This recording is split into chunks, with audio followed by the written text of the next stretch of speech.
박탈감을 느끼게 되는 거겠죠. 내가 정말로 이 삶을 충분히 잘 살고 있는 걸까? 하는 그런 불안함 같은 것들? 나는 이거밖에 안 되는 사람인가 하면서 자책을 할 수도 있을 것 같고, 계속 이제 열심히 노력은 하는데 떨어지고 하다 보니까 그냥 아예 포기를 하는 그런 상태가 되는 것 같은데, 지금 한국에서 사회 기준이 너무 높은 게 사실 저는 가장 큰 이유라고 생각을 하는데, 그 남을 의식을 하면서 그걸 따라가야 되고 그걸 충족을 시키지 못하면은 내가 그만큼의 능력이 없는 게 아님에도 불구하고 포기를 하거나 놓치게 되는 게 많은 게 가장 크지 않나. 결혼을 할 때도 약간 다른 사람들이 생각하는 뭔가 근사한 그런 결혼 생활이나 또 직장 같은 거를 마련해야 된다는 강박이 강하다 보니까 취업이나 결혼에 따르는 비용이 예전에 비해서는 증가했다고 생각하고 그 비용을 치를 바에는 그냥 본인이 하고 싶은 걸 하면서 살아가고자 하는 게 아닐까라고 생각합니다.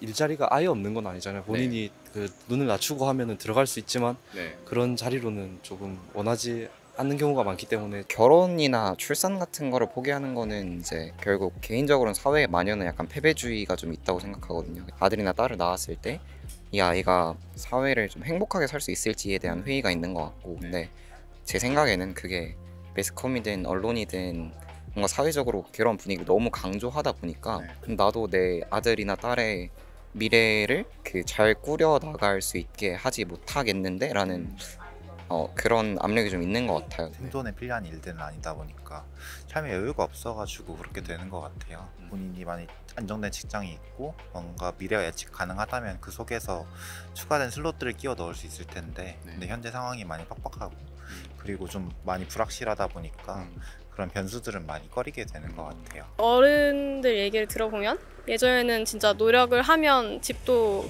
구할 수 있고 그런 시대였지만 지금은 실제로 노력을 했을 때 얻는 게 좀 더 적지 않을까. 요즘에는 청년들보다는 그 청년들의 부모님이 더 부유한 세대라고들 하잖아요. 그래서 저는 좀 부모님에게 의존하는 사람들의 비율도 좀 늘지 않았나 하고 생각이 듭니다. 자기 삶 하나도 제대로 챙기기가 쉽지 않기 때문에 그런 게 아닌가. 일단은 회사가 나의 미래를 보장해주지 않는다라는 것에 대한 두려움도 분명히 있으신 것 같고, 니트 청년들이 많아지는 거는 경제적인 부분이 가장 크다고 생각해요. 예전에는 대학만 졸업해도 어느 정도 자기가 무슨 일을 하고 이런 게 좀 뚜렷이 윤곽이 잡혔다면 요즘에는 대학만 나온다고 해서 그게 되는 게 아니기도 하고, 실제로 사회에 나가는 청년들의 나이가 점점 늦어지고 있다는 거를 보면 그만큼 경제적인 부분이 제일 크지 않을까. 많은 사람들이 이제 그런 분위기 때문에 포기를 하게 되는 거잖아요.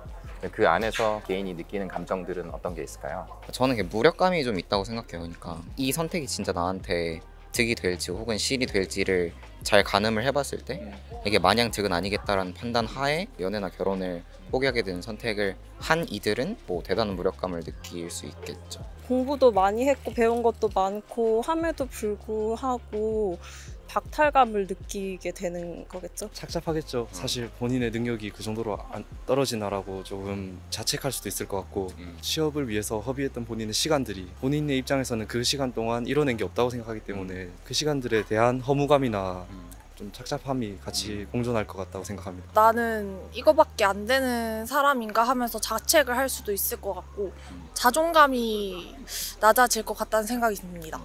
계속 이제 열심히 노력은 하는데 근데 계속 이제 떨어지고 하다 보니까 이제 그렇게 그냥 아예 포기를 하는 그런 상태가 되는 것 같은데, 그런 거를 이제 조금 너네가 이제 뭐 의지가 없다, 뭐 노력을 너무 안 해가지고 그렇게 된다, 그렇게 단정 짓기에는 조금 그건 좀 아니지 않나 라고 생각을 합니다. 자신의 미래에 대한 두려움이나 흔들림 또는 자신의 인생길에 대한 회의감 같은 것들이 떠오를 것 같아요. 공감을 못 해준다고 느낄 수도 있지 않을까요? 아무래도 주변의 기대, 어른들로부터 받는 기대에 맞게 제가 원하는 거를 해야 된다는 마음과 부담감이 어느 정도 있는데, 그 상황을 공감해주지 못할 때는 좀 답답할 때도 있긴 한 것 같아요.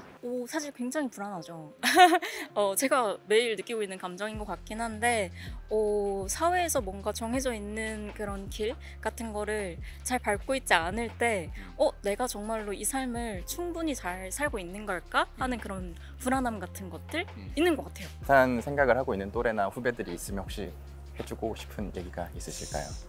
저도 뭐 같은 상황이기는 하지만 뭐 또래든 후배든 저도 같이 각자의 길에서 최선을 다하면서 거기서 잘 나아갔으면 좋겠습니다. 매일매일 열심히 하면 큰 집이나 차 같은 큰 걸 얻지 못해도 매일매일 행복하게 살 수 있지 않을까. 불안 사회라고 하잖아요. 오히려 불안해하고 많이 흔들리는 게 정상이라고 생각하니까 불안해도 넘어지지는 말자. 개인의 문제라기보다는 약간 뭔가 사회 흐름 속에서 약간 예전에는 이렇게까지 우리가 일이랑 나를 정체성을 이렇게 동일시하는 경향이 없었는데 최근에 그런 문화가 생긴 것 같다. 나는 그냥 이 지구를 살고 있는 그냥 귀여운 한 생명체니까 좀 스스로를 잘 다독여가면서 좀 하루하루 행복하게 사는 게 답이 아닌가 생각해 봅니다. 본인도 그런 생각을 하신 적이 있어요? 매일 하고 오늘도 하고 방금도 하고 지금도 하고 그러고 있는 것 같아요. 그런 생각이 들 때는 어떻게 이겨내기 위한 노력을 하시나요? 일단 하루하루를 좀 잘 살아보려고 해요. 저도 오늘 되게 약간 너무 불안하고 답답하고 막막하고 이런 생각이 드는데 우선 약간 좀 달달한 거 먹으면서 약간 일단 기분 좀 전환하고 좀 평소보다 잘 자고 잘 먹고 그래서 하루하루 힘내서 살아가는 것 밖에는 답이 없는 것 같아요. 저도 유튜브 하고 있어요. 아 그래요? 네. 채널이 뭔가요? 손내연의 행복학개론이라는 채널 하고 있습니다. 아 그럼 옆에 네. 화면 나오실 때 같이 띄워놓겠습니다. 구독과 좋아요, 알림 네. 설정 부탁드려요. 네, 감사합니다. 감사합니다. 아 감사합니다.